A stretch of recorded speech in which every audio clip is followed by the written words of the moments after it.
Good evening, everyone, and thank you very much for joining us for tonight's debate. The motion before the House tonight is this House would kill one to save many, and we're very excited to welcome a lineup to speak from a number of different perspectives, from covering philosophical points to those of autonomous vehicles and everything in between. We'd also really encourage lots of floor points in the 2 rounds that we take. If you've got any questions, if you just want to ask about why we even chose this as a motion, or anything at all that you'd like to hear from the speakers. The way tonight will work is we have 3 speakers per side, and the first pair of speakers will speak on side proposition and opposition respectively. Then I will call for a floor round where anyone from upstairs and downstairs can make a point in proposition, opposition, or abstention of the motion. Abstention points can be a really helpful way to ask for a general point of clarification, just a question that you have, and then the next speakers will try to address those points that you raise. We'll then return to the debate and have the second pair of speakers, and then after that second floor round, the final pair of speakers will make their points. Another way in which you can get involved is by offering a point of information. You can do this by saying point of information, or on that point, just raising your hand, and it's entirely up to the speaker as to whether they take that point. So they may just continue talking, in which case please do respect that and sit down. They may say no thank you, or if they do take your point, please wait for a microphone to reach you, say your point, try to make sure that it's 30 seconds and no longer, and the speaker will endeavour to address that. So without further ado, we move to the first speaker on side proposition, which is Lucy Yu. Lucy leads public policy at the company 5AI, which is one of the first national automated vehicle regulators to move to an automated vehicle enterprise. Lucy, the floor is yours.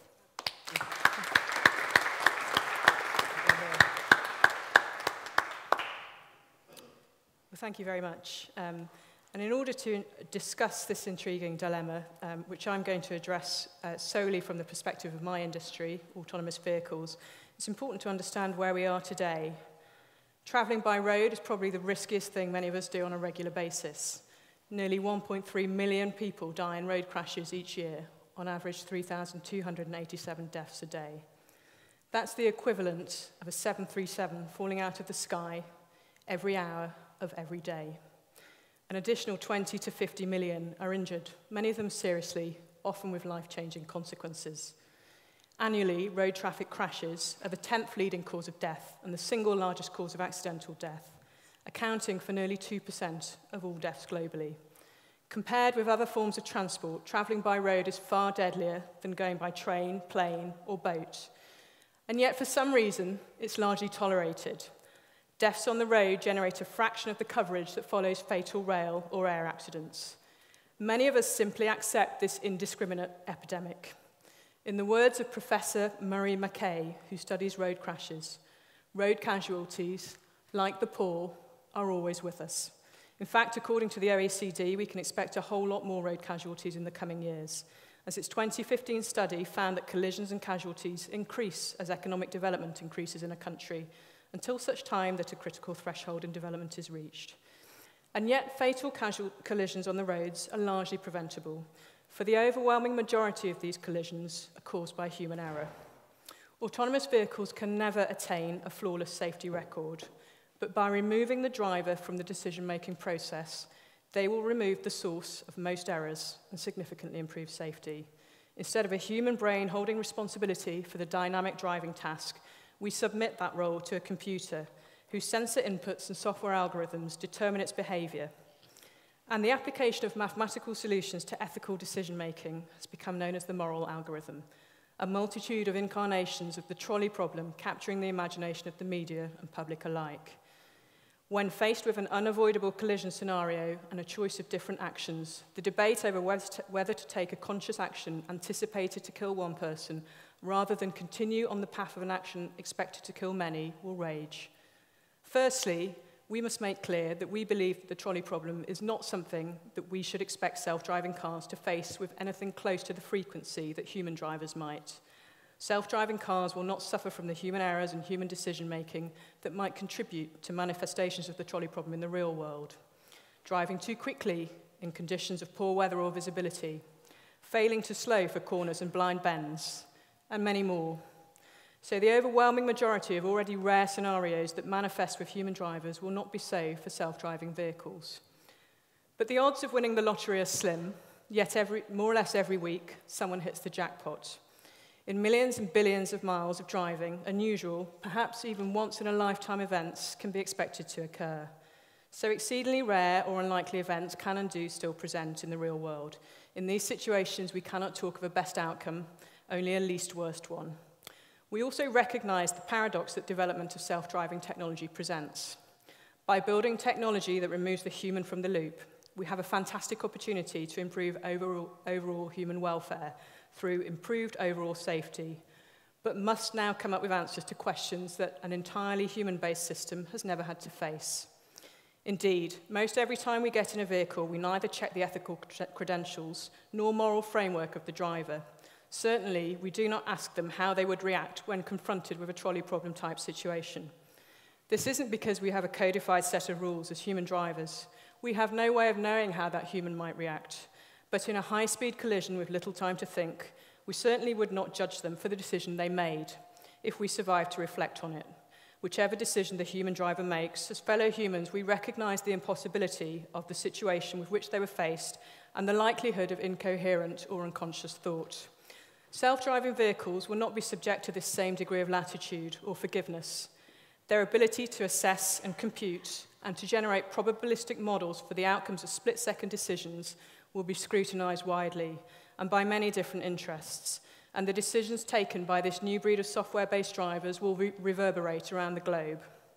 But we posit that when faced with these 1 in a billion or trillion events, the self-driving vehicle algorithm must act to minimize harm to human life, where every human life is treated as equal, not differentiated by age, gender, race, intellect, wealth, criminal record, or any other characteristic, and that the lives of any person or persons inside the vehicle are treated equally to the lives of those outside it, the other road users, the pedestrians, cyclists, motorcyclists, other vehicle drivers, and their passengers. And this therefore means that when confronted with a one versus many scenario of unavoidable harm, the one will be sacrificed to save the many.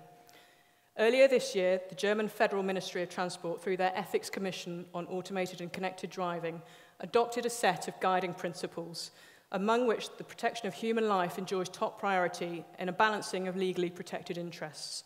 Under these principles, systems must be programmed to accept damage to animals or property in a conflict, if it means that personal injury can be prevented.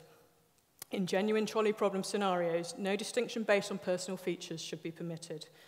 We suggest that an agreed industry-wide principles-based framework such as this is the only acceptable path to mainstream use of autonomous vehicles. This framework must prioritize human life and must treat all human life as equal. No rules-based framework can ever be perfect, for each rule in isolation can be debated, and rules generate sub-rules, which generate their own sub-rules, and so on and so forth. But the imperfect framework is better than no framework at all, or, more accurately, a patchwork of different approaches where no two vehicles demonstrate the same set of core values. We must align around a consistent approach, else face a situation in which different vehicles have different ethical engines according to the values of the manufacturer, the settings enabled by its occupants, the future regulatory landscape of the geography in which it travels, or worse, the occupant's perceived status in society, or their ability to pay. If you think this sounds fanciful, then let me remind you of a real-world example, also from the automotive sector. In 1997, Euro NCAP introduced its crash test scheme, which test crashes all new cars. Its initial results were greeted with dismay by many in the car industry and commentators alike. Edmund King, the president of the AA, said that seeing the early test crashes made him physically sick, and he vowed never to travel in certain cars. Just like the introduction of the 1983 law that made wearing of seatbelts compulsory, crash test results were resisted until some in the industry began using their star rating to help sell cars. Many of the models that were awarded a single star for safety now have a full 5-star safety rating. Safety and the ability to demonstrate it through an internationally recognized, standardized scheme has rightly become a selling point, and the design improvements which followed have contributed to reducing the annual death and injury toll, an outcome that has improved human welfare. But in the case of autonomous vehicles, an analogous scenario could simply mean that those with the most resources are able to protect and prioritise their own lives above the lives of others by choosing those algorithms deliberately designed to sacrifice others first. If you are the one inside your vehicle, you could choose to sacrifice the many outside. It also once again shines a light on the construct of the trolley problem itself, for the real world is not as clearly delineated as it is in the philosophy textbooks. The one versus many problem has many and more complex parameters. Indeed, for every time you are the occupant of a vehicle, you are perhaps as likely to be a pedestrian or a cyclist, a road user who's outside the vehicle. Take our different ethical engine scenario and extrapolate that to all of the agents in the scene. In our ever-connected world, where real-time communications have become the norm, and with them the ability to send over-the-air updates to cars, should those outside a vehicle be able to use their resources and rules to influence the behaviour of vehicles around them, creating a bubble, digital bubble, of algorithmically assured safety for themselves and their loved ones at the expense of others? Further, we posit that this approach, for its simplicity, equitable nature, and lack of ambiguity of interpretation, is the approach most likely to gain the support of national governments around the world, and therefore enable autonomous vehicle technology to progress to widespread deployment soonest, maximising human welfare through an overall reduction in fatal collisions. In the short term, those who work in our industry cannot expect the trolley problem debate to go away. The growth of the AI industry and new and inventive applications for it mean that the issue of the moral algorithm is gathering unprecedented levels of interest. As responsible developers, we must keep the trolley problem in mind, but must also not allow it to draw attention away from the larger category of day-to-day decisions and the need to develop solutions to them.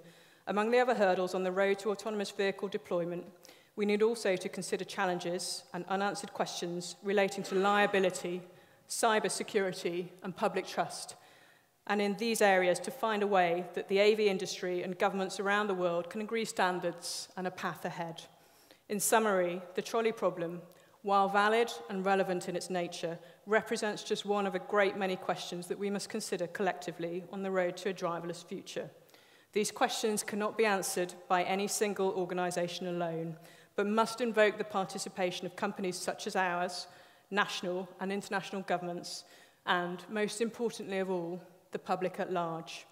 And finally, although as may not be customary, a personal plea. In the 10 minutes I have taken to outline this case, 23 people have lost their lives on the roads.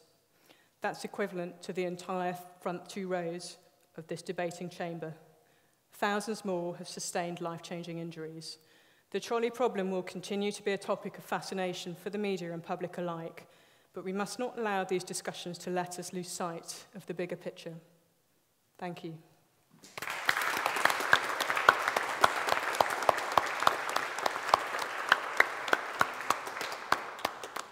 Thank you very much, Lucy, for your remarks and opening the debate. And now to move to the first speaker on side opposition, we have Dr. Charlotte Knowles. Charlotte works at the University of Groningen. Her research focuses on modern European philosophy, feminist philosophy, and social and political philosophy. Charlotte, the floor is yours. Thank you. When I told people I was coming here tonight to oppose the motion, this house would kill one to save many, the response I was usually met with was, Charlotte, you must just be going for the free dinner. It perhaps seems obvious that it is better to kill one person if you can save many people. But, as I shall argue, while it may initially seem obvious, if we reflect on this statement for more than a moment, we see its commitments are too strong and too blunt to be of any real use in our moral decision-making. Firstly, what is the proposition really committing us to? I take it it's not just saying that in some cases it may be better to kill one person rather than many. Rather, the claim is that choosing many lives over one should be taken as a general moral rule or maxim. This maxim is generated on the grounds of utilitarian principles, and the idea that our moral action should aim at bringing about the best total consequences. In the case of the motion, the assumption is that killing one and saving many brings about the best total consequences because more people survive, and so this is the course of action we should take. Accordingly, we can see the motion as having 2 functions. Firstly, it is the articulation of a general moral rule, and secondly, it is a rule that is supposed to be useful in guiding our moral action. What I want to argue tonight is that the motion fails on both counts. When looking at it in rarefied hypothetical cases, killing one to save many is not always the best course of action, and in concrete circumstances, it is not useful for guiding our moral decision-making. So I'd like to start off by telling you a story. I've got asthma, which entitles me to a free flu jab. Hurrah! So, earlier this autumn, I went to the hospital to get my injection. Whilst there, I was offered a free on-the-spot blood test with while-you-wait results. Isn't medicine amazing? It turned out that I have a particularly rare blood type, but it also happened to be the exact same blood type that 5 other patients in the hospital had. 5 other patients that were waiting for urgent organ transplants that needed to be completed that day, otherwise they would certainly die. I was then invited into a room to be prepped for theatre. I was told that the surgery to transplant my lungs, heart, liver, kidneys, and pancreas would be able to be completed in time for tea. So everyone could go home and be with their families. Apart from me, of course, because I'd be dead. As we can see from this 100% real-life example that definitely really happened, the idea that we should kill one to save many commits us not only to pulling the lever in the infamous trolley case, but also to harvesting my organs in the hospital case. A conclusion that I hope you'll agree is less than desirable. The course of action that the motion proposes commits us to sacrificing innocent lives and even to performing actions that we would normally regard as the most heinous and immoral ones we could perform. Okay?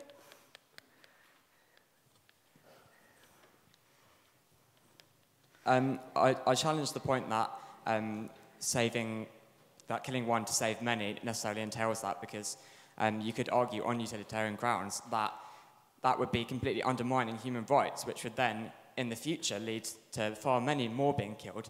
And it's that principle, so a sort of rule, based utilitarianism, that could mean that we don't have to say that we would have to remove your blood and kill you to save others. So I guess that in this case, I'm taking it that this is supposed to be a general moral rule that we live by in all circumstances. So if we can kill one person to save many people, that's what we should do. But yeah, thank you. Okay. So the motion supports inducing cancer in a few experimental subjects in order to find a cure for the disease. Similarly, if an individual threatens to kill all of his hostages unless you torture and kill one of them, you could find yourself morally obliged to comply. What this shows us is not only that the commitments of the motion are too strong, but that these simplistic moral rules are not fit for purpose. Rules like kill one to save many are initially attractive because of their simplicity, but it is also their simplicity that leads to their downfall. The idea that we can measure and calculate utility just on the number of bodies involved does not furnish us with a fine-grained enough system to guide us in our real moral lives, which are infinitely more complex and nuanced than these kinds of examples allow. At this point, I'll let you in on a little secret. That story above didn't really happen. I have had my flu jab this autumn, don't worry, but no one tried to harvest my organs. But when we approach ethical matters in general terms, like the motion encourages us to, these are the kind of toy examples we end up debating. Unreal moral dilemmas that do not reflect the richness of our moral lives. I tried very hard to think of a genuine moral dilemma where the maxim, kill one to save many, would actually obtain and would produce the outcome that we thought was morally appropriate.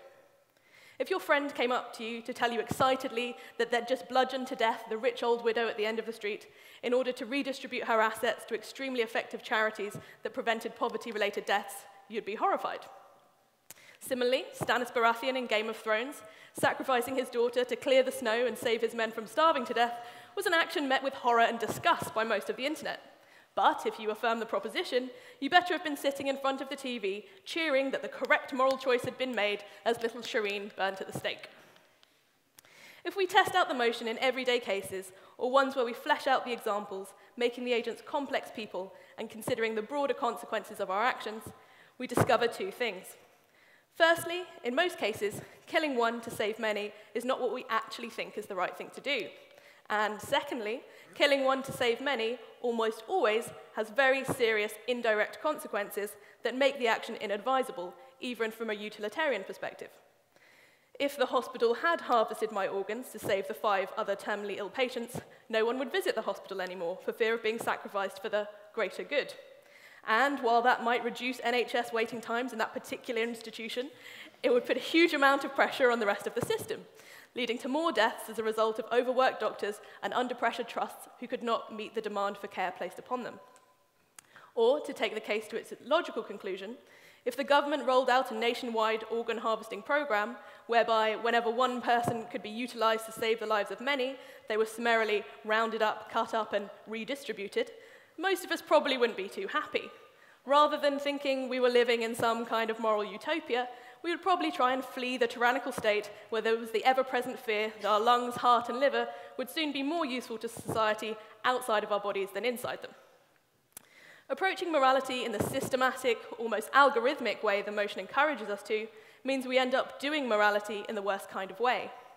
In life, it is rare that there is a choice between only two options. Moral rules, like the motion proposes, act as blunt instruments, cutting us off from the possibility of creative moral thinking. Now, I'm imagining we might hear a lot of talk about killing Hitler tonight. But even if you were genuinely offered the chance to go back in time and execute the Führer, which, come on, has probably happened to most of us, right? Would that really be the best thing to do? Wouldn't it be better to bring him to trial?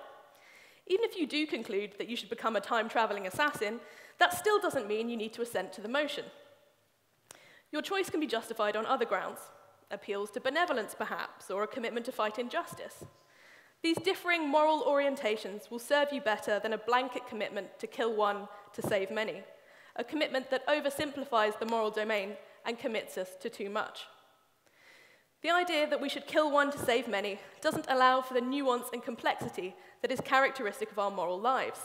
For example, following this rule, we cannot distinguish between throwing ourselves onto a live grenade in an attempt to protect those around us, something which we might regard as heroic, and throwing another person onto the grenade in order to protect those around us, something which, at the very least, we might regard as cowardly. When talking in general terms about whether it is better to kill one person or many, the course of action may seem obvious, but morality and our lives do not operate in general terms, so how helpful can these general conversations really be? If we commit ourselves to the motion and do morality on the basis of general moral rules like kill one to save many, we become tyrants, harvesting organs and killing rich widows. Rather than using morality as a tool to help us act well, we become beholden to moral rules that we follow unquestioningly and that do not necessarily help us to lead good lives. As Simone de Beauvoir argued, ethics does not furnish us with recipes any more than do science and art. We do not ask the artist to outline the procedure that produces the work whose beauty is guaranteed. So why should we expect the ethicist to do this in the case of moral matters? Utilitarian theories, like the one from which the motion derives its logic, provide us not with a useful guide to moral action, but with the consolation of an abstract evasion of life. Rather than enabling us to get to grips with moral dilemmas, they furnish us with ways to avoid them, by allowing us to never truly engage in a situation and evaluate it for ourselves. If you affirm the proposition, you're like Jez in Peep Show, hotly insisting that you would definitely have joined the French resistance, no questions asked, and ignoring Marx's protest that it's a little bit more complicated than that. And on this basis, you should oppose the motion, because really, who wants to be Jez? Thank you.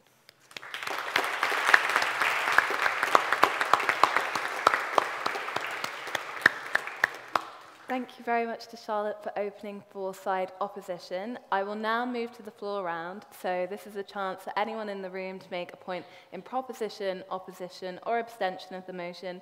Please do wait for a microphone to get to you so that everyone can hear in the room and also online, and please note that points should be 30 seconds at most. So are there any points in proposition of the motion? If we go to just in the grey shirt there.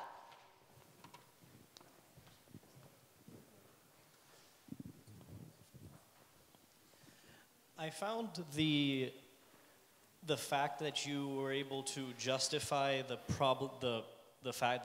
problem in harvesting the organs of people that come in for a flu jab kind of curious, because you used very consequentialist reasoning. The problem with that would be that then people wouldn't go to the hospital, and so it would lead to an overall decrease in health in the nation.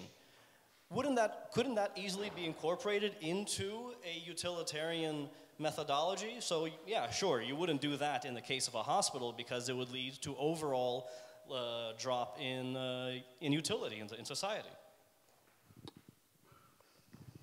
Thank you for your point, and I think because there are a couple of hands, I'll try and take a second point in proposition and try and take more in each set as well. So does anyone else have a point they'd like to make in proposition of the motion? Just there then. And there's a microphone just to your right. Thank you. Thank you. Hugh Mellor, Darwin. Examples can be tendentious. We have a choice. I mean, the motion can be read in two ways.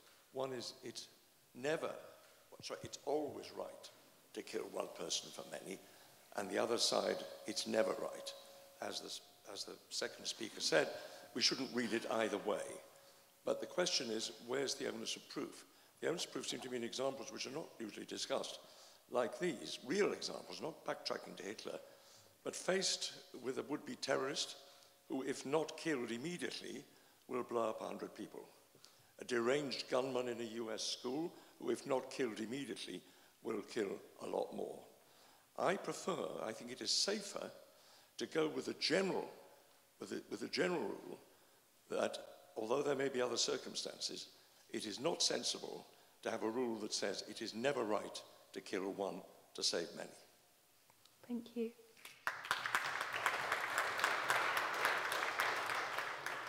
I'm moving now to points in opposition of the motion. Would anyone like to make any points in support of the opposition or questions they may have to the proposition?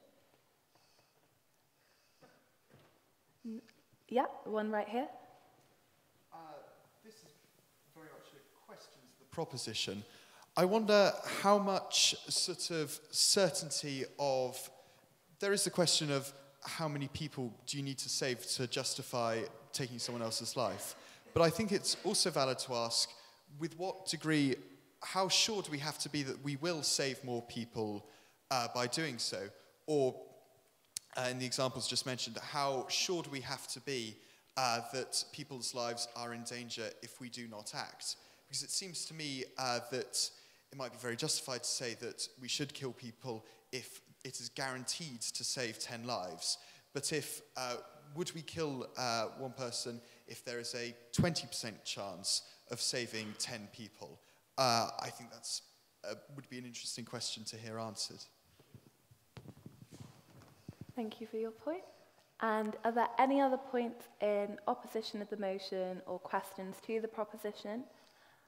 Otherwise, I'll move to points in abstention of the motion. First of all, if I take this one just here on the front row.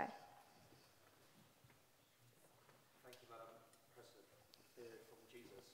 Madam President, I have to apologise, first of all, because this is the third debate of the term where I've stood up and spoken in opposition of a motion. So I'm not having much originality here.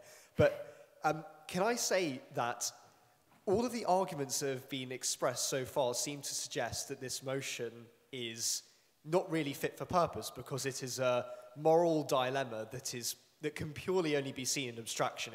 It doesn't have any relevance to any real-life scenario because ultimately there's too much nuance, as has been raised. I say to the opposition, are you speaking in abstention of the motion or are you speaking in opposition of the motion? Because if you're speaking in opposition of the motion, then I would posit that then you're saying that we should kill many to save one, not we shouldn't have either because there's too much nuance. And I say to the proposition, talking about this motion in such narrow terms as automated vehicles does not appreciate the nuance either. So I think if we're going to appreciate this nuance, if we're going to say that we can't have any general philosophical rule either way, then the only thing that we can really do is vote in abstention of the motion to recognise that it's not it's not as simple as this motion suggests it is. Thank you. Thank you. And is there a second point in abstention of the motion? Just in the back, in the blue shirt there. Hi, Matt from Darwin. I come from a computer science background, so naturally the self-driving thing intrigues me. It's more of a common question, but mostly directed at the opposition, that if we were to implement an algorithm in a car in terms of for its safety, then is the opposition saying that we shouldn't actually, the algorithm shouldn't be looking for something that would kill one person to save a lot more. Because I feel like from your argument, you're saying, no, the algorithm should not calculate that. It should just go with whatever that would happen, even though if it would mean killing as many as possible. So that's it. Thank you. And now we'll return back to the debate, and hopefully the future speakers can address some of the points raised there. Thank you to everyone who did raise points. Moving to the second speaker on side proposition, we have Dr. Nigel Warburton. Nigel is a British philosopher who's written a number of popular books, as well as someone who's researched in applied ethics. Nigel, the floor is yours.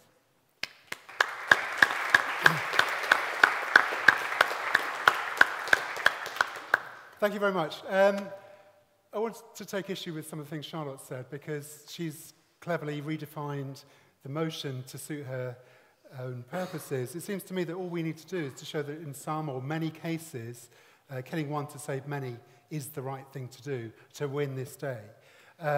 Actually, I believe a stronger position than that. I believe that in some cases it's right to kill many to save one. I think it wouldn't take much imagination to think of a case where there's a hostage, a young child being tortured, the group of 5 people torturing a child. The only way to be sure of saving the child is to come in with a machine gun or gas the hostage takers. It seems the right thing to do, clearly, in that situation, is to kill many to save one. But that's another issue. But to start with, I don't think we need to go back to Philosophy 101 with the trolley problem. I've got lots of reservations about trolley problems and the way they're used in philosophy. Just to recap for those of you who don't know what the trolley problem is, there's a runaway train going towards a fork in the tracks. It's heading towards 5 or 6 people. If you do nothing, it hits, let's say, 5 people. If you flick the points, it kills 1. What do? Most people say, flick it, save the 1. Kill 1 person, as it were, or at least deflect the train towards 1 person to save 5. Lots of people say that, but the trolley problem, even as it's presented in Philosophy 101, has the next phase, the large person, sometimes described, I think, in morally dubious terms as the fat man on the bridge. Do you push this person over the bridge to stop the runaway train? He's big enough to stop the train. You're just killing 1. It's going towards 5. You could push this person over. His bulk would stop it. You kill him, and the train never reaches the 5. Would you do it? Most people say they wouldn't. So there's this kind of anomaly there, that they think it's right to kill 1 to save 5 in the first spur case, but not in the man on the bridge case. So it's complicated even in the trolley problem case. It's not a straightforward thing. But I think we should ditch the trolley problem for tonight. I've got huge reservations about how it's used in moral philosophy. I think it's a tedious, trivial, and mostly beside the point way of approaching this. There's a kind of cartoon of what happens, and most people who think about trolley problems have a smile on their face, and they think of jokey examples, and they elaborate the examples. They put in extra little gadgets and maneuvers with like turntables and extra spurs on the line and different numbers of people, and it just becomes like a crossword puzzle. But we're talking about life and death. This is serious. We're talking about killing people, albeit for a higher end, but we're talking about what would otherwise be seen as murder. So I think, all those trolley problems clearly appeal to people who like doing chess puzzles and crossword puzzles, that they have their purpose in drawing out certain intuitions, but they're not the end of the discussion about killing 1 to save many. So let's go to a specific case, picking up on the kind of thing Hugh was talking about there, the real-life cases, terrorist cases. So if you cast your mind back to March this year, there was a terrorist who drove a car at over 70 miles an hour towards people on a bridge in Westminster. 50 people were injured, 4 killed as a result of his actions. And then Khalid Masood got out the car and stabbed a policeman, an unarmed policeman.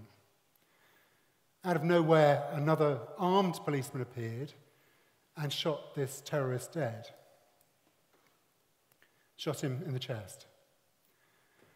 Now that seems to me obviously the right thing to do, to kill 1 person there to save many. I'm assuming it wasn't a revenge killing. It wasn't like you killed a policeman so you must die.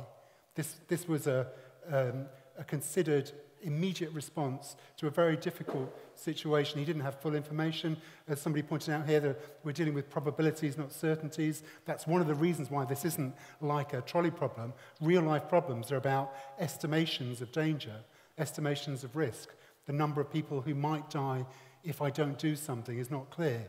Even shooting at this guy, we don't know it's going to kill him. He may have a bulletproof vest. There may be, maybe he's wearing some kind of device that will allow him to trigger a bomb. We don't know this, and that's the fear in this terrorist situation. It seems clear-cut that in those sorts of situations, the right thing to do is to kill one to save many, and even risk making a mistake, because the costs are so high if you get it wrong. Now, for the purpose of this debate, I'm only talking about the terrorist case, that Julian's going to go on and talk about other cases, but I don't see the onus on us is to prove that in every case it's the right thing to kill one to save many, but just that in many situations it is intuitively the right thing. And actually, if somebody wants to stand up and say, no, that policeman, that police officer who killed the terrorist, who had just murdered somebody in front of him, did the wrong thing, I'd love to have a debate with you. Because that is so clearly a case where it was the right thing to do. We don't need philosophy, we don't need a highbrow theory to recognize that. It's a difficult situation. That guy presumably has to live with the fact that he killed somebody in cold blood. He, in that instant, made an assessment, within his role responsibilities of whether this was the right thing to do or not. And it clearly was the right thing to do, even if the guy wasn't wearing a vest, an explosive vest, even if he didn't have a machine gun, as it transpired. There was a high risk that somebody who'd murdered people already with a car and had stabbed somebody in front of him was going to do something really nasty to other people in Parliament. So if you go along with me, and nobody's interrupted to say a point of order, of course. Oh, good, thank you. Hey, take it.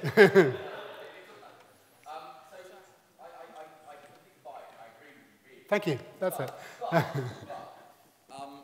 If we're to say, I mean, it's not my place to say that I mean, I completely abhor terrorism. I would completely put that before it. But on the point of whether the terrorist is right or not, if the person's belief is true, and that were the case, then perhaps that decision was wrong. So when you're saying it's absolutely right because it's a practical decision, you're making that decision on sort of utilitarian grounds, but without the involvement of a God at all or anything like that. But say he is religiously right and his God believes that, and his God is the God, then that makes things slightly more complicated, I think. I mean, can I just say there's a relevant passage in, I think it's in, it's certainly Dr. Johnson who says this, it's in a book by Boswell, where he sees two women arguing over a wall in Scotland, and they're each in their own garden. And Dr. Johnson says, they're never going to agree, they're arguing from completely different premises. It seems to me that you're in that position that, the premises that you could agree from arguing from different premises, but you're starting from a point where you're imagining that somebody could be in the right to kill a large number of people. That's a different moral universe from mine. That like innocent victims, we're not talking about a war situation, we're talking about an act of terrorism.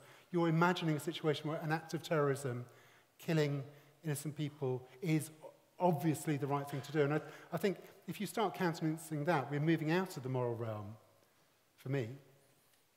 Same for me, but the idea as a concept, that God that he believed in could be right.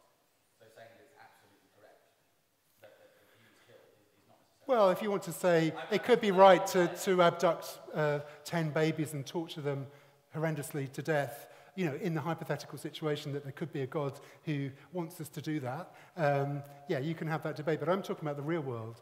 And that's my point. In a sense, that's my point about trolley problems as well. They're not about the real world. They're about a cartoon version of it. If you go back to the real world, the world we live in, if we're talking about morality, we're talking about somebody... This is a seriousness of it which is often lost in the kind of trivial debates with thought experiments. The seriousness of it is we're dealing with somebody who wants to murder a large number of people, indiscriminate about the victims, largely, and what is the right response to that? That's only one case of killing one to save many. But as Humela pointed out, that's an incredibly important case. And it's one that is a real issue for us now.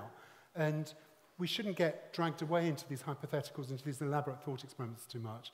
We should recognize that in front of us now, in our daily news, there are issues about killing one to save many that are very profound. And it's a very serious matter. And I haven't heard anybody object to that particular killing yet.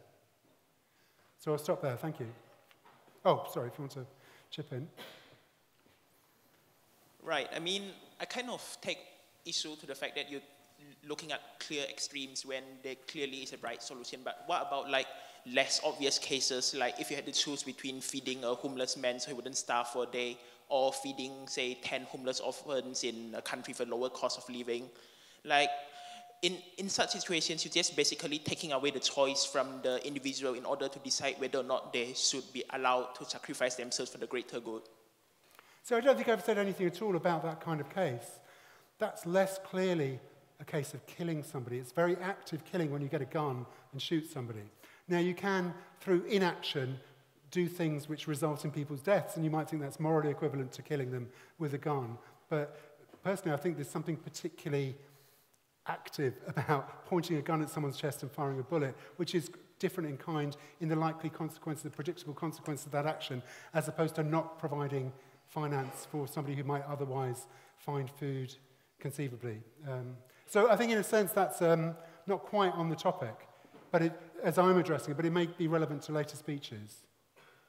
Thank you.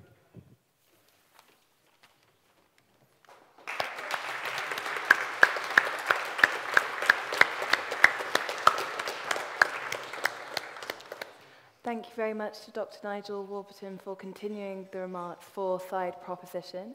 And now to return to the opposition bench, we have Dr. Will Buckingham. Will is a philosopher teaching in the School of Humanities at De Montfort University who specialises in ethics. Will, the floor is yours.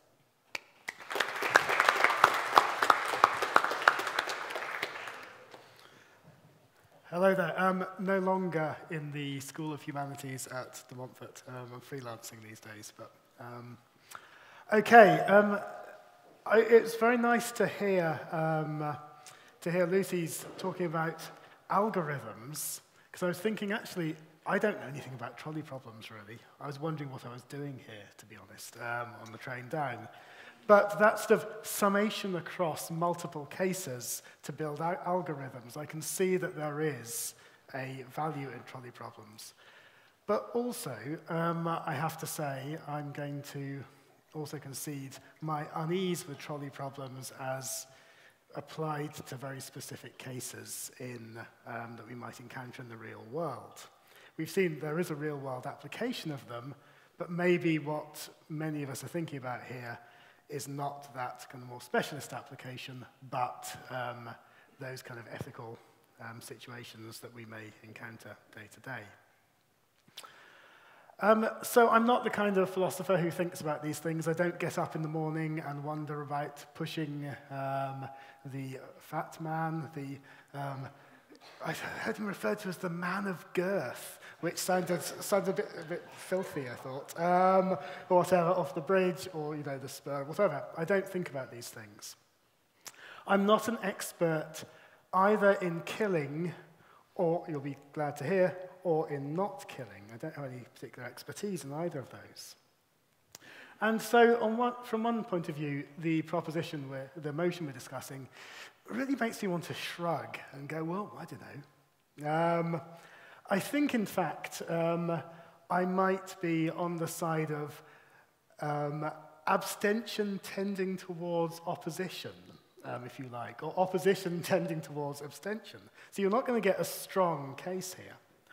But what I do want to do is sow a bit of unease. So I don't really know if I was in a situation where I myself had to kill one to save many, whether I would. And I also know that I don't really know is not going to satisfy anybody who's sitting here in the Cambridge Union. So I want to talk about this a little bit more.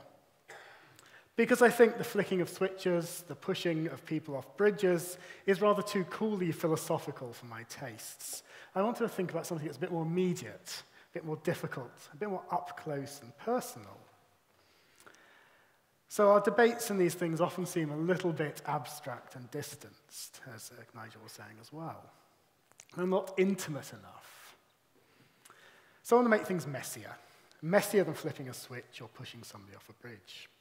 So imagine one Sunday night, summer night it says here actually, could be a Sunday, doesn't matter. I'm in the kitchen and I'm chopping salad, okay? My 5 blameless guests are sitting in the sitting room. There's a lasagna in the oven, which is great, I can smell it cooking. And I've left my front door open to let the air in. At this point, a crazed intruder stumbles in, intent for some reason on killing my blameless guests. The intruder, for some reason, has no problem with me, but I'm just a bystander. I come out of the kitchen, the first I know of it, the intruder's there, I realize something is up, and I see that the intruder has some weapon to massacre my blameless guests, and I've got the vegetable knife in my hand. It's a good knife. Always have good sharp knives in your kitchen. It makes your job easier. So I look around, look at the situation. It suddenly feels like I'm in a really bad Ian McEwan novel, if you've ever read Saturday. So I'm scared. I face the intruder. I've never directly killed a person before. I've never thrust a knife between human ribs or between the ribs of any other poor creature and felt the life ebb out of them. I look at the intruder. The intruder looks back at me. Our eyes meet. And at that moment, I experience something. There's a kind of ethical resistance. If I'm prudent, perhaps I shouldn't hesitate. I should go and kill the intruder. But I do hesitate. I find myself hesitating. Before I've even had a chance to think about philosophy comes later, something trembles through me, this sort of pre-philosophical shudder of horror. I'm going to freeze frame the story there, just at the point at which I met the killer's eyes. I'll come back to the sitting room in a moment, but hold on to the image. Because what I want to do here is really sort of re-embody this slightly disembodied debate and disembodied way that we talk about ethical situations. I want to return to questions of what it's like, or might be like, to find oneself in this kind of demanding ethical predicament. I want to think about flesh and blood and the sharpness of blades and the fear I see in the eyes of my guests and the potential violence of the assailant and the tremor of the face-to-face relationship with the potential killer. He hasn't killed yet, he or she. So when I think of this situation, when I think of my imagined hesitation, I'm reminded of a thinker who over the years has formed my own admittedly haphazard way of thinking about ethics, and that thinker is the French-Lithuanian phenomenologist Emmanuel Levinas. The idea that when faced with another person we encounter a kind of ethical resistance comes from Levinas. Seen positively, this encounter in the face of another person is a kind of demand, a demand to respond to them precisely as another person, and to their need or to their hunger. Seen negatively, this encounter with the face of another person appears as a kind of command, a command that Levinas says in language that is many times too theological for my tastes, that appears as, thou shalt not kill. I take this ethical resistance seriously, and it's something I think we miss often when we talk about ethics. It's something immediate, it's visceral, it's felt in the shuddering of the body, and this is why, ultimately, I'm happy to talk against the motion that this house would kill one to save many, because although I don't know whether I would in such extreme circumstances, I very much suspect that I would not, that the resistance would be too great. And there's something else to think about here. Isn't this a debate about whether it's right to kill one person to save many, not about your squeamishness? Because your squeamishness may be independent of the rightness or wrongness of the actions that you're squeamish about.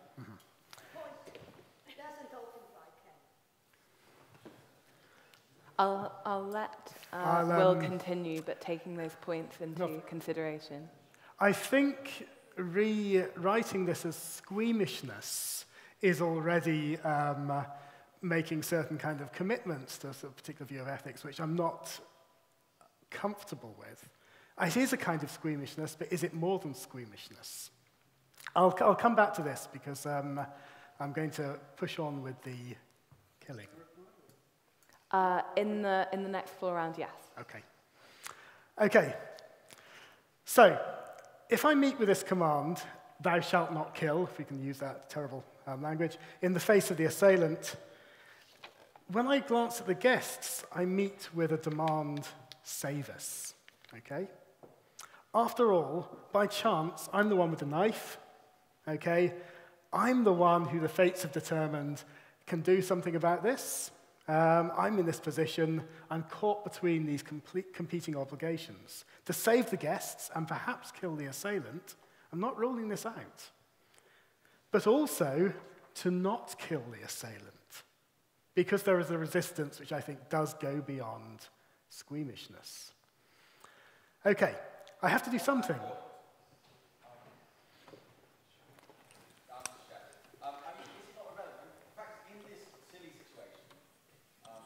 You can injure or disarm the assailant. Yeah. So it's not really relevant. It's not squeamishness. I think it's cowardice. If you've got guests in a room, and I mean, it's not even the trolley problem. It's not even people you don't know. These are people who are close to you. If you're acting in your own self-interest, or regardless of anyone else's interest, or absolutely sort of interest generally, the fact is, in your own self-interest, disarm the guest. Don't kill him. Sensibly, anyway. Okay. I have no experience of disarming guests or killing guests. So this is, I recognize the charge of cowardice. I'm not certain that it is cowardice, but I'm not certain that it isn't. I'm going to push on. Okay.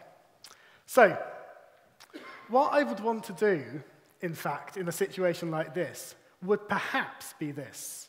It would to try and derail things.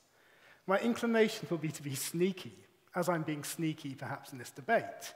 It would be to sow confusion. It would be to try and make things in this complex situation more complex still, so we might find a way of escaping the awfulness of it. My inclination might be to, through conversation, through cracking a joke, through craftiness, through pointing out of the window and going, look at that, and other ridiculous strategies to literally or metaphorically disarm the potential killer. Okay. But what does happen if we unfreeze it, unfreeze this frame? What happens next? The guests are there, I'm here, the potential killer is there. I confess I don't know. And this is why I am, in abstention, tending towards opposition. What I do know is that those two options, killing one to save many or not killing one to save many, don't do justice to this situation. And we're beginning to see that this is a repeated theme. In the thick of things, anything might happen. Okay? I suspect the ethical resistance would overwhelm me. I might kill the killer, of course, but I suspect I wouldn't. And other than me killing the killer, all kinds of things could happen.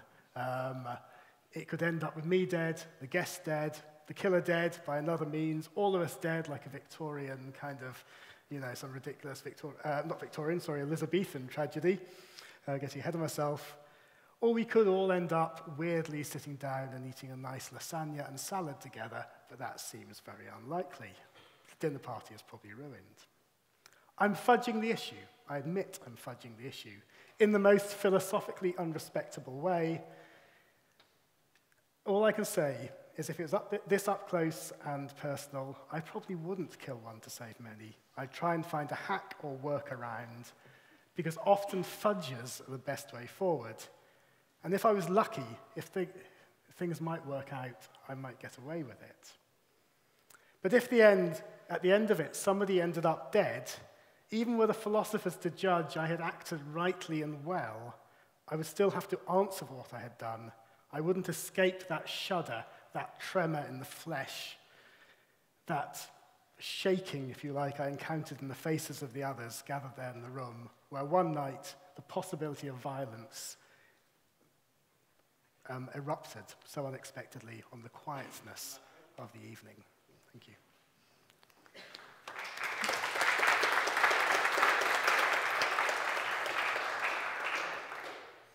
Just to clarify, your fudge is really reinterpreting the word would as sort of not should, but could this house kill one to save many?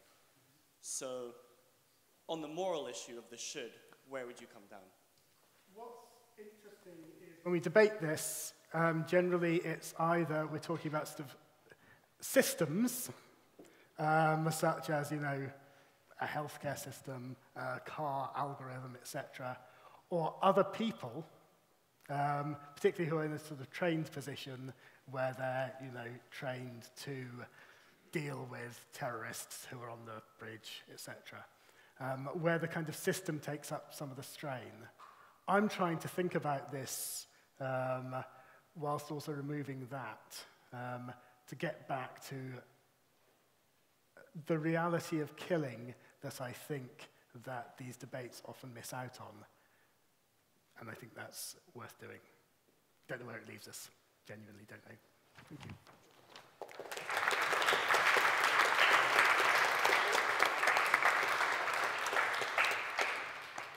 Now moving to the second floor round, and I think we also had a point of reply from Nigel Warburton on side proposition as well. First of all, do we have any points in proposition of the motion or questions to the opposition bench anyone would like to make?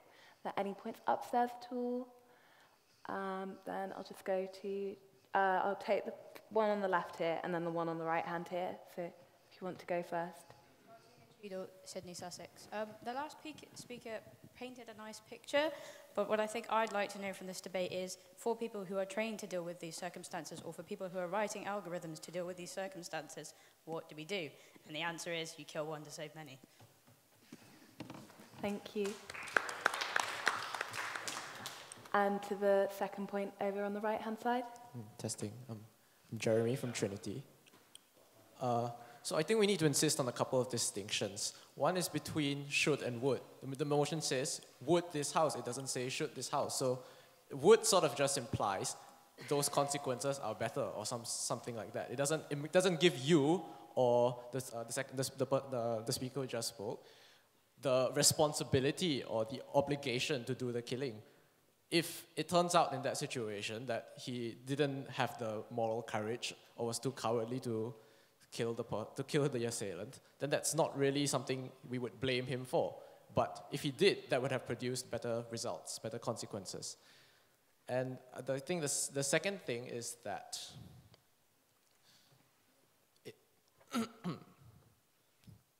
sorry, forgive me, I lost my train of thought. I think I'll just end there. No, that's okay. You can end the point there. Thank you. And Nigel, did you want to make a point of reply relating to the second speaker's speech? Just very briefly. Very interesting fiction, but so what? We don't actually know whether you would, because we're not in that situation. We've not seen whether you actually would. You're hypothesizing that in this situation you might feel, looking into the eyes of the assailant, you couldn't bring yourself to do it, but maybe you could. Have you got children?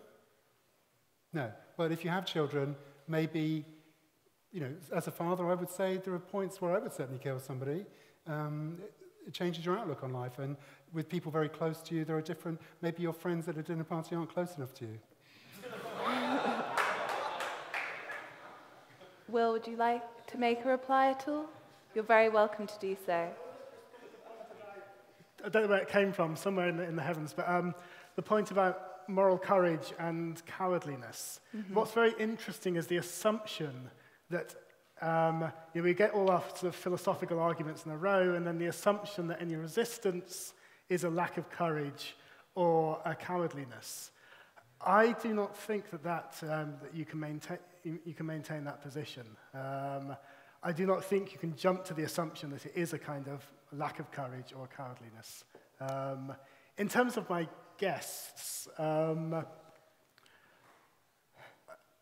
think I love my guests, and I wouldn't want them to die. I don't want anybody to die, but there is also the question of assuming too easily that we know that certain actions will have certain outcomes, and that killing is a straightforward thing we would kill.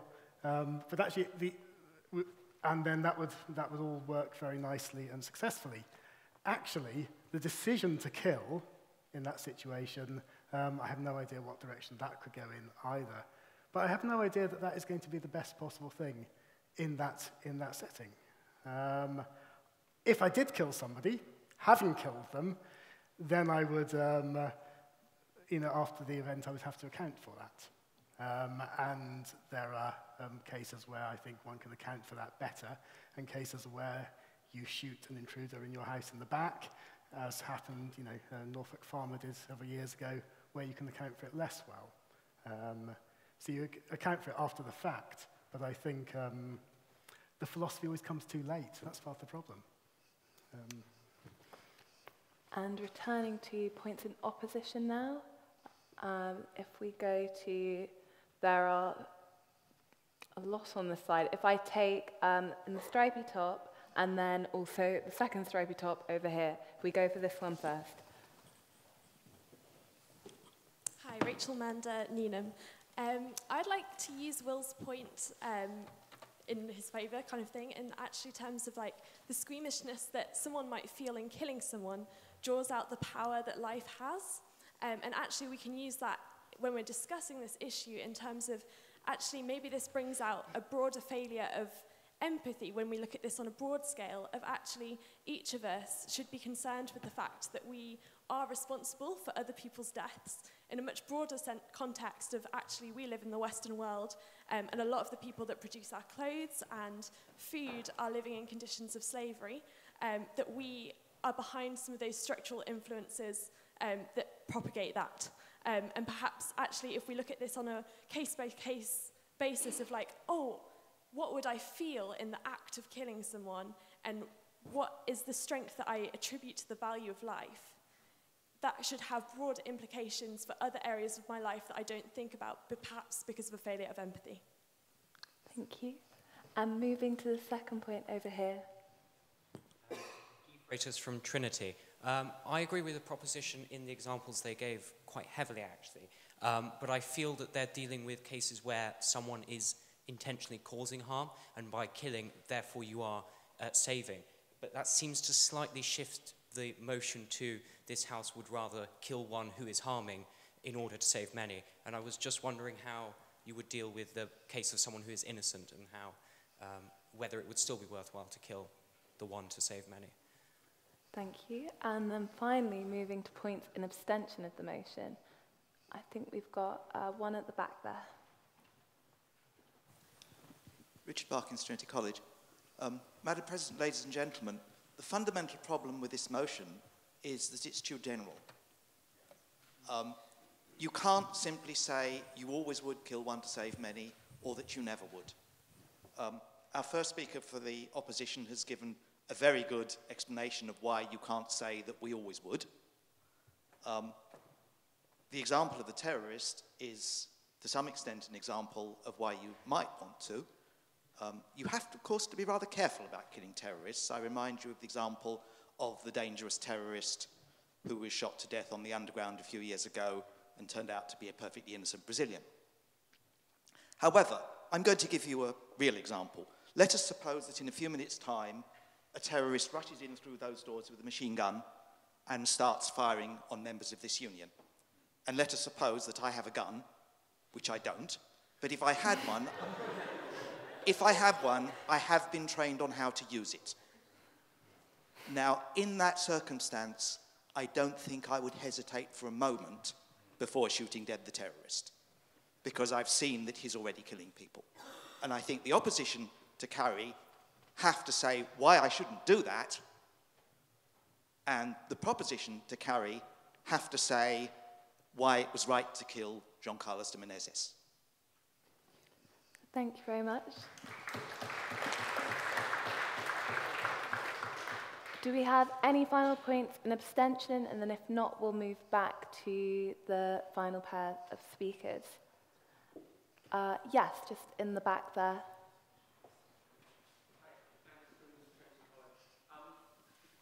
I just wanted to say something because I was really interested by what we heard from the last speaker on on the opposition about this idea that we really do really want a get out. Often when you put the trolley problem to someone, what they really want to say is, I'll stop the trolley, or I'll do something. And they try and invent their own get out, and you say, no, that's not the game that we're trying to play. But I think it's important to remember how we're trying to create our ethical frameworks, because everyone tonight hasn't been saying, except for a brief interlude over here, hasn't been saying we want it to be God-given or something like that. We've been trying to say, what is our instinct? What is our feeling? Because in some sense, we believe that we have some instinct as to what is genuinely right or something like that. So in that case, I don't think it's useful to completely abstract from that, to say, what would we want some machine to do? Because broadly speaking, we want to know what our instinct is, not based on things we've been told are the case, or the things that we've been taught as ideas. Because if we genuinely believe it's our instinct that's important, it shouldn't be those kind of things that we take into account. And the reason really I'm speaking in abstention rather than opposition is because I don't really know where to go with this, which you can probably tell at this point. But I think it's a really interesting idea, and one that's certainly worth thinking about, that the fact that we want some get out, the fact that we want to do something else, is, if we believe that there is some deep morality in our instinct, something that should come out in what we think that morality is. Thank you.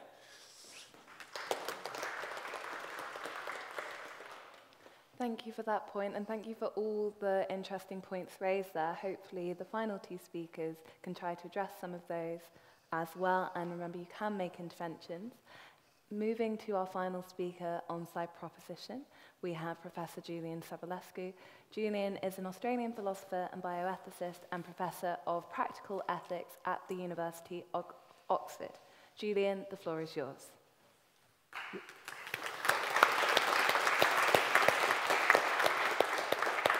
Ladies and gentlemen, there are two kinds of people in this world. There are utilitarians, and there are people who deny that they're utilitarians. And I'm going to show you tonight that you are all utilitarians. Now, Nigel has concentrated on the easy case, the case of killing an aggressor, a person who risks harming us to save 5 innocent people. I'm going to argue that, other things being equal, we should kill 1 innocent person to save 5 innocent people. Now, Charlotte began the debate with John Harris's famous 1975 paper, The Survival Lottery, and said, oh, look, wouldn't it be terrible if one of you was snatched out of this room and your organs were extracted to save 5 people in hospital? And as my friend over here correctly pointed out, you may well result in greater numbers of death if you implemented the survival lottery. But even worse, this is not the kind of case that tests the proposition. The proposition is, other things being equal, we should kill 1 innocent person or 1 individual to save 5 others.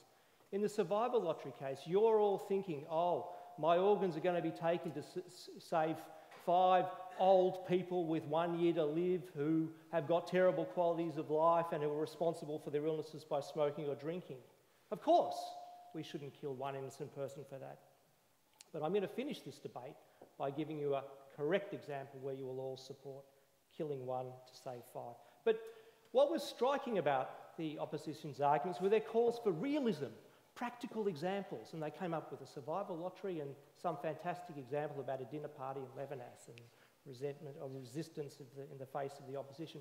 I'm going to give you the real examples where we have historically and every day kill innocent people to save greater numbers of others. The most famous example, in 1945, on August 6th and 9th, the United States dropped atomic bombs on Hiroshima and Nagasaki.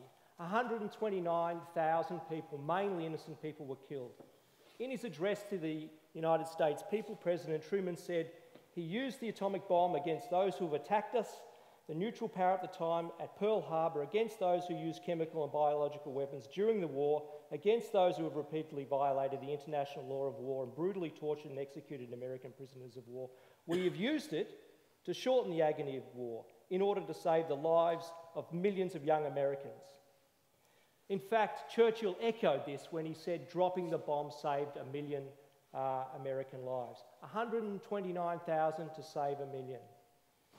Now, you might say that this is an example in war and extreme circumstance, we don't ordinarily kill innocent people in everyday life.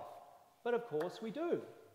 One of the most famous examples, and this is not where we kill one to save many, but in this case we kill one to save one, the case of the identical twins of Jodie and Mary. In 2000, these twins were born to a... sorry, my earpieces are falling off with my excitement. Were born with joined at the pelvis and spine, and without an operation, both would die. Lord Justice Ward, in his judgment, describes the case. They each have their own brain, heart and lungs and vital organs. They have arms and legs. They are joined at the lower abdomen. They can be successfully separated, but the operation will kill the weaker twin Mary. This is because her lungs and heart are too deficient to oxygenate and pump the blood through her body. Had she been born a singleton, she would not have been viable and resuscitation would have been abandoned. She would have died shortly after birth. She is alive only because a common artery enables her sister, who is stronger, to circulate life-sustaining oxygenated blood to both of them. Separation would require clamping and then severing that common artery. Within minutes of doing so, Mary will die. Yet if the operation does not take place, both will die within 3 to 6 months because Jodie's heart will eventually fail. Now, he described this as a case of self-preservation, of self-defence. He described Mary as an aggressor, as a parasite. That's incorrect. Both of these twins came from a single embryo. Neither has an ownership of that common artery. Neither of them owns body parts more than the other. This was a case... Example quickly. You said you were going to prove at the beginning use cases in which you're comparing innocence, all other things being equal.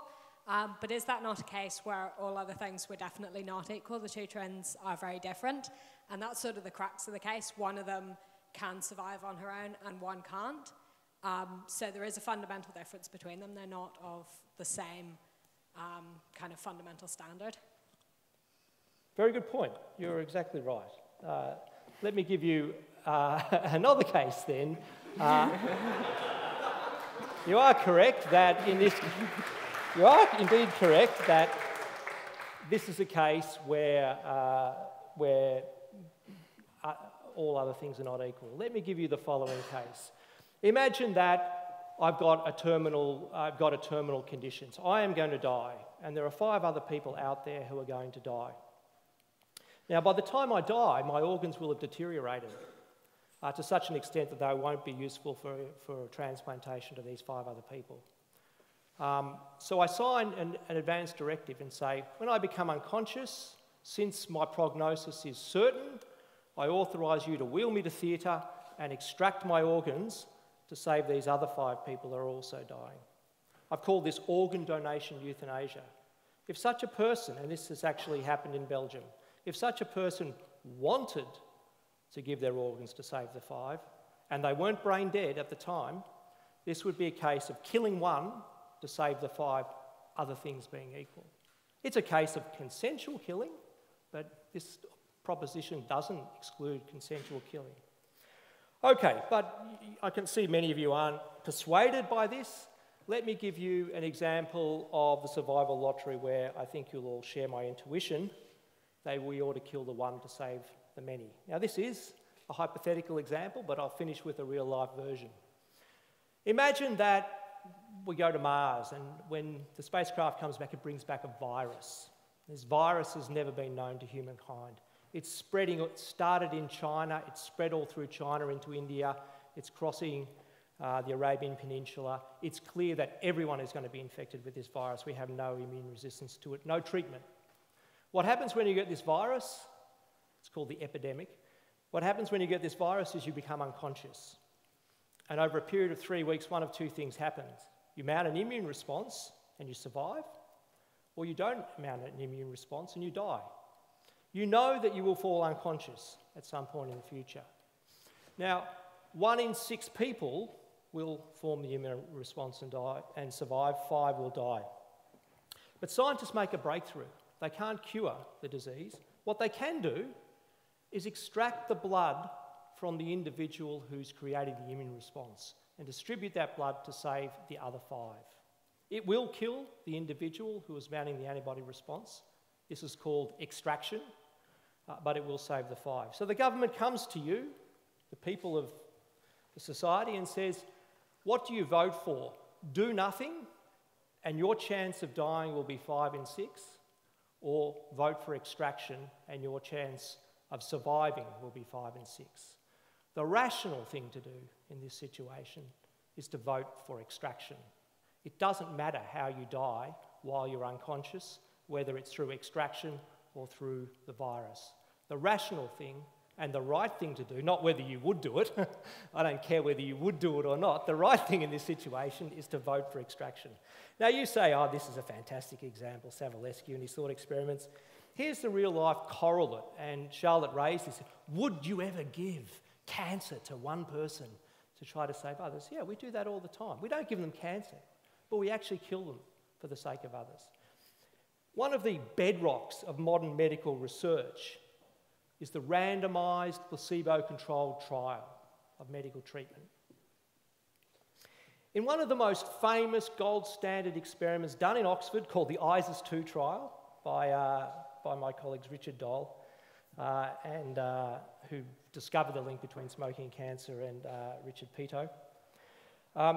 They tested streptokinase versus placebo and showed definitively that streptokinase saved lives after heart attack.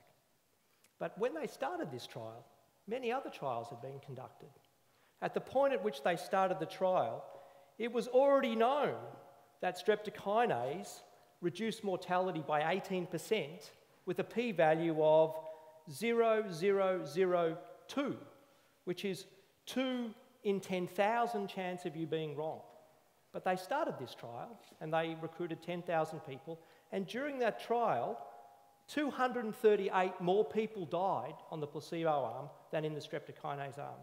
And when they finished, they then had discovered that streptokinase reduced the chance of dying by 23% with a p-value of 0.0001, 1 in 100,000. All of those people, we could be virtually certain were going to die who received or stood a higher chance of dying in that trial in order to achieve that greater statistical certainty. Those people were exposed to a risk of dying to give us a very high confidence that this treatment works when administered to millions of people. But regularly in a clinical trial, when you go beyond a p-value of 0.05 to try to drive the certainty to higher and higher levels, you're more and more confidently killing people for the benefit of others outside of the trial in the future. This is the real-life correlate of giving people cancer for the sake of others. And this happens every day when we conduct large-scale clinical trials. That's not to say they're wrong, that's to say they subscribe to the principle of we should kill one to save many. Now, I began by saying there are 2 types of people, utilitarians. I'm going to conclude now. So, on your clinical trials point, you need to prove to us that it's not any other values, it's really just the fact that it's numbers. So because more people would die, that alone is what justifies it. But all points are not equal here, because they don't just randomly select people and make them take part in the trials. They choose themselves. It's their choice. If anything, it's their sacrifice that justifies why we do these trials, not just because it's going to save more people in the long run. well, not really. They actually didn't inform the trial participants of that prior research that showed already there was a high level of confidence that one treatment was better than the other. In the US, they couldn't recruit patients to these trials precisely because they couldn't get away with withholding the risks that they were exposing people to in that trial. Now, in my view, the participants didn't give properly informed consent. If trial participants understand the results of meta-analyses at the beginning of those trials, then it's true, they're taking on a voluntary risk. But would you want to take on the risk of getting a placebo when there's a 2 in 10,000 chance that there's actually, a 999 chance out of 1,000 that there's a superior treatment? I wouldn't. That's effectively causing that person to take on a lethal risk. Let me conclude and say that there are two kinds of, no, there are not two kinds of people, there are three kinds of people. There are people who are utilitarians, there are people who would deny that they're utilitarians, and there are people who are profoundly irrational with a death wish. Because if we're rational, we should subscribe to the principle of killing one to save many, other things being equal. Thank you.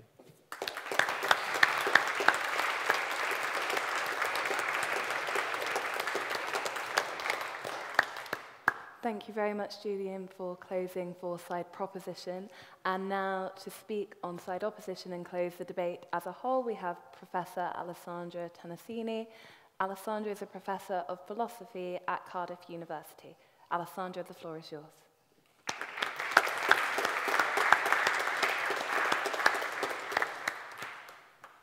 So let me start by saying I'm not squeamish. I'm also, I hope, a utilitarian. But I still think that there is something really wrong with this motion. So let me try to convince you for this. And first I'll do a little bit of rhetoric, and then I'll give you some arguments. But I feel I'm entitled to do that because a lot of rhetoric has been going on so far. It is a debate. I do not want to live in a country where the police has the right to shoot, to kill, not even terrorists, right? What that means is I want to live in a country where the police has the right to stop, try to prevent, using reasonable force, a terrorist attack. But they are meant to be trained to mobilize somebody without necessarily killing them. So even in those cases, it is unclear, at least it's unclear to me, that it should be anybody's rule of thumb, principle of decision-making, or principle of training that we would kill one to save many.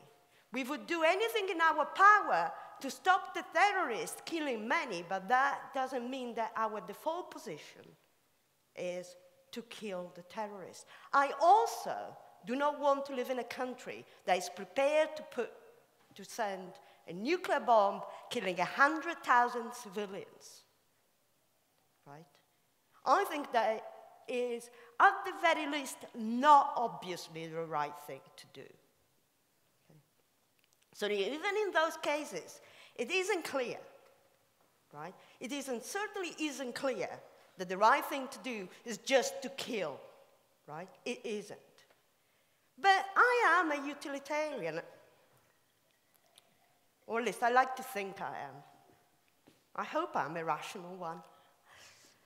I don't think, though, that this motion is about what the right thing to do is, right? This motion is a motion. It's about what should inform our moral decision-making when deciding what to do. And the two questions are different. And they are different because we are fallible. I hope this is not news to you. We are fallible human beings, and we are also incredibly prone to self-serving reasoning. What that shows is that if we use the principle, the right thing to do is to maximize expected utility, or to do whatever act achieves the best consequences, and then say, but of course, I'm qualified to do that calculation. You know, because I'm good under pressure, I can think quickly. So I know my principle is this. The right thing to do is act in such a way that maximizes utility, best consequences. And I am super duper thinker, so I can do that calculation very quickly. I am not. I'm not very good at that. I better have a cognitive shortcut. Why? You know, because I panic a little bit under pressure. because I might, even if I sort of talk about expected utility rather than thinking of myself as being able to calculate all the utility till the end of time, clearly I can't. Even if you're talking just in terms of expected utility, I might make a mistake. Or I might be somebody who is entitled and privileged and thinks, I'm better than other people. I can do these calculations. And we know that precisely those are the people who make the most errors. So we need a rule of thumb.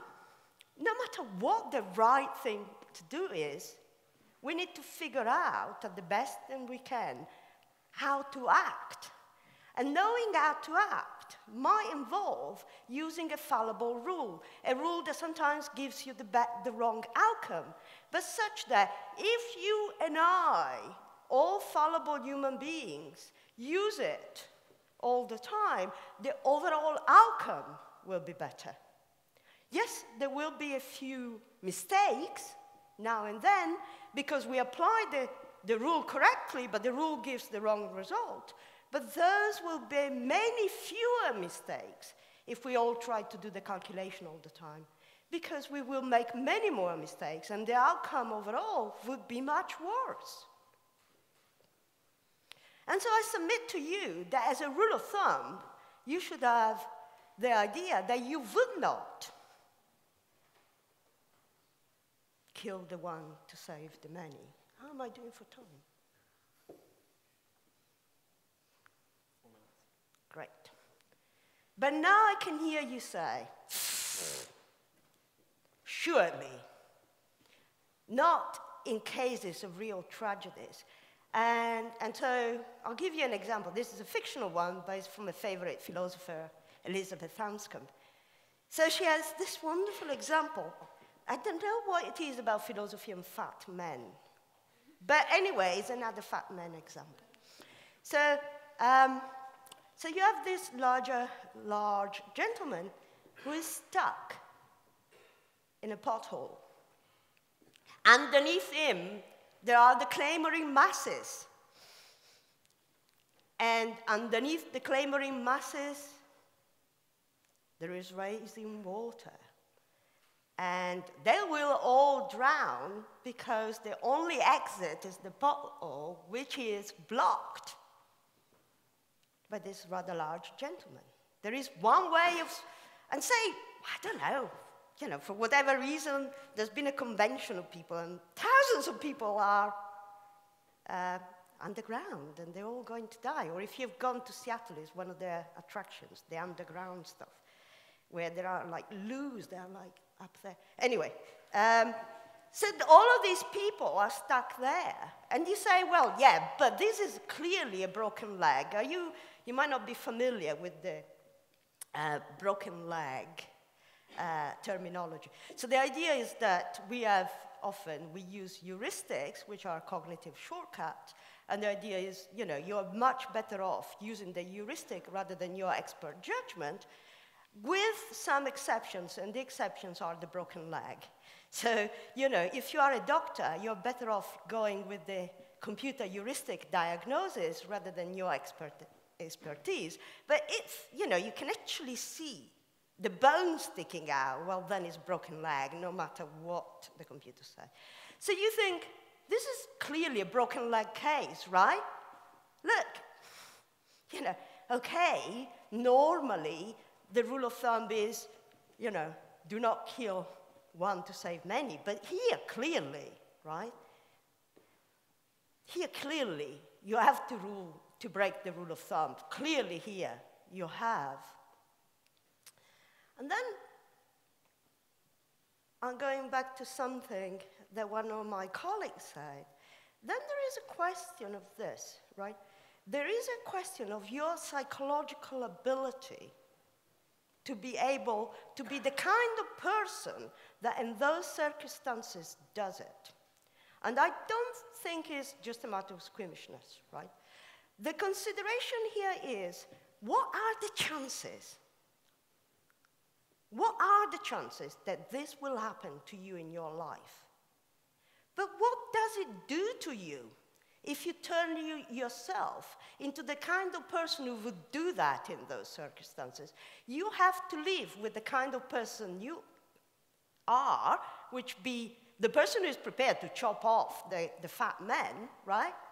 Even if you're never in that position or having to do it. And so you're going to create for yourself a psychology of perhaps cold-heartedness, just so that you might end up doing the right thing in that situation that might never arise. When being that kind of person might make you do a lot of bad things in situations you're likely to face. And therefore, in all circumstances, I recommend the following rule of thumb. Do not kill the one to save the many, which is not to say that the view is that it's never morally right to kill the one to save the many. Sometimes it is. It's never the right rule to use in your moral decision making, because you're not infallible. Thank you.